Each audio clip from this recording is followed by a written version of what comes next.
Welcome to our channel where today we have yet another incredibly touching story prepared for you. So make sure to watch till the end and let us know in the comments what you think about the story. A poor boy bought his mom flowers with pennies. Years later, the store owner left him millions. Once upon a time in a small American town where life was as easy as the Sunday morning cartoons, there lived a single mother named Isabella with her son Ethan. Their small house on Elm Street echoed with laughter, even if sometimes it was the only sound they had for dinner. Life was hard. Money was tight. Sometimes it felt like their luck had run out. But their love for each other was an endless reserve. And for them, that was enough. Meanwhile, in the same town, nestled between the bustling market and the old oak tree stood Harris Flowers, owned by the kind-hearted Mr. Harris. The shop's windows displayed a riot of colors. But the man behind the counter was known for being strict and businesslike. No funny games. No running tabs. Cash or check. It was a dreary Saturday morning. Rain lashed against the window panes as young Ethan, just 9 years old,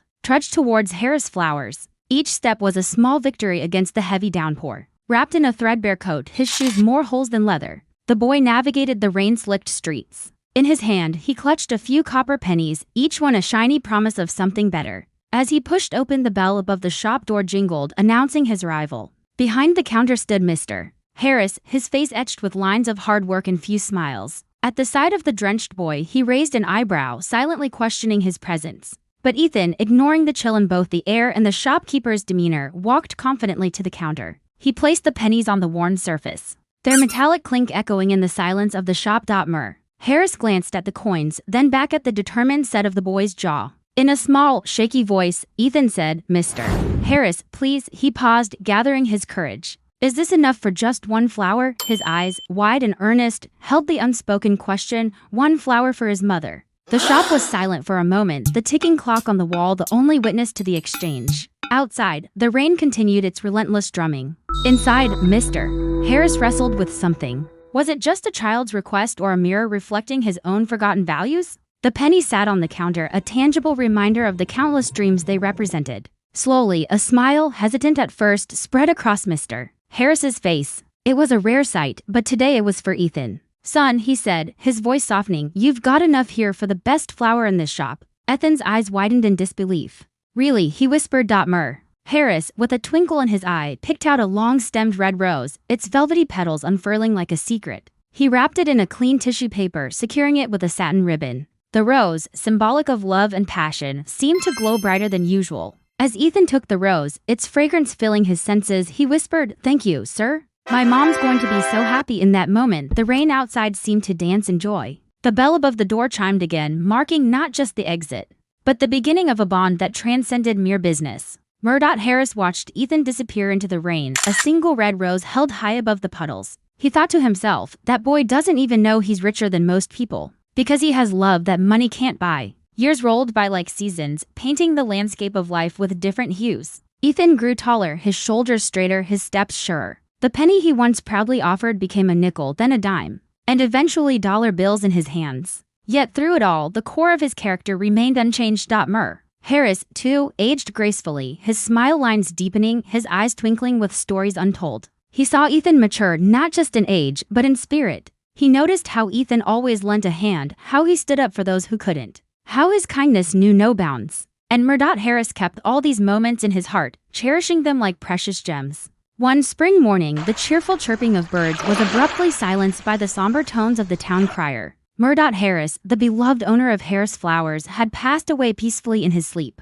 The news, as sudden as it was met with an outpouring of love and respect. The town mourned the loss of a man who had not only sold flowers, but had embodied the essence of community and compassion. Following the funeral, the town gathered at the lawyer's office on Oak Street.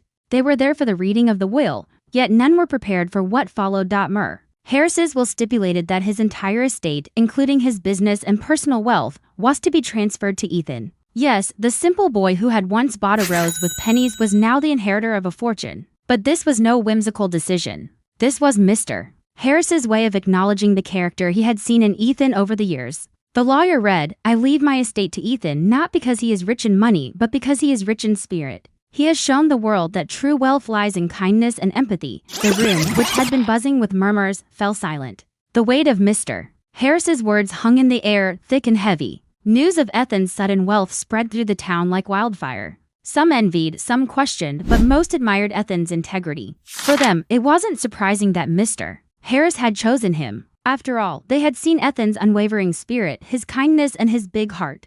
Upon hearing the news, Ethan and his mother were in a state of disbelief. They couldn't fathom such a large sum being willed to them, especially by Mr. Harris, whom they held so dearly. It was as if the world had turned upside down. But amidst the chaos, one thing remained constant: the love and respect they had for Mr. Harris and his legacy. In the days that followed, the town rallied around Ethan, offering their support and congratulations. Yet amidst the celebrations, Ethan's thoughts were not of luxury cars or mansions. Instead, he pondered on what he could do to honor Mr. Harris's memory and continue his legacy of kindness. And so began a new chapter in Ethan's life. The boy who once dreamed of buying a rose for his mother now found himself at the helm of a thriving business, surrounded by people who respected him. But despite the change in status, Ethan remained the same. He continued to help those in need, lending a hand to the elderly and organizing charity events for the less fortunate. One day, Ethan decided to revamp Harris Flowers, not just to pay homage to Mr. Harris, but to amplify his message of kindness. He introduced a new initiative, Flowers for Everyone,